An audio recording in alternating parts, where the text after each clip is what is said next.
The NFL draft just a week away, and that's where we go for this 120. Former Alabama linebacker and projected NFL first-round pick Reuben Foster admitted to the NFL Network today that he failed a drug test at the NFL Scouting Combine due to a diluted sample. Foster said that he was sick before the Combine. He produced a diluted sample because he was drinking so many fluids. So in honor of 420, let's do a pump the brakes. Foster, not the first guy to fall because of drug concerns that we're assuming he's going to fall in the draft. Remember this video? Laramie Tunsil. Laramie Tunsil last year smoking a gas mask bong. An hour before Less than an hour before the first pick. How about that? And at that time, he was projected anywhere between 1 and 10. He was a single-digit pick. A top 3 pick is where a lot of people had him projected. Doubt. He falls all the way to 13 as a result. When you look back over the past 20 years, the most notable players from the last 20 years include Warren Sapp, Randy Moss, Tyrann Mathieu, Janoris Jenkins.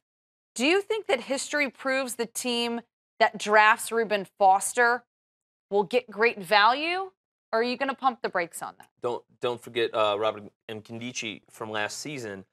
This tells you to start smoking marijuana a week before the draft. That's what this tells you.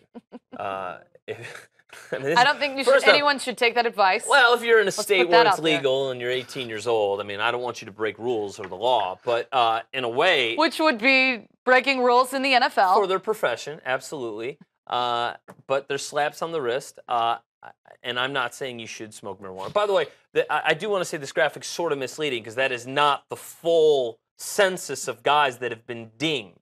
Those are notable players that ended up prevailing and having incredible careers. Warren Sapp, thank goodness that prostitute video came after the induction. He's in the Hall of Fame. So, yeah, life is a rocky road. For those guys, marijuana paid off for them. I do think general managers look beyond a lot of that.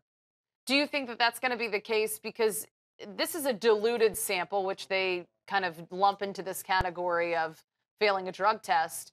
But do you think that that could be a possibility for him? Teams are going to look at this and say, if he's sample, he's going to drop in the draft? He's a first-round pick, and mocks have him in, 8 to 17. He's not dropping more than 10 picks than what you would call the median number right now in mock drafts.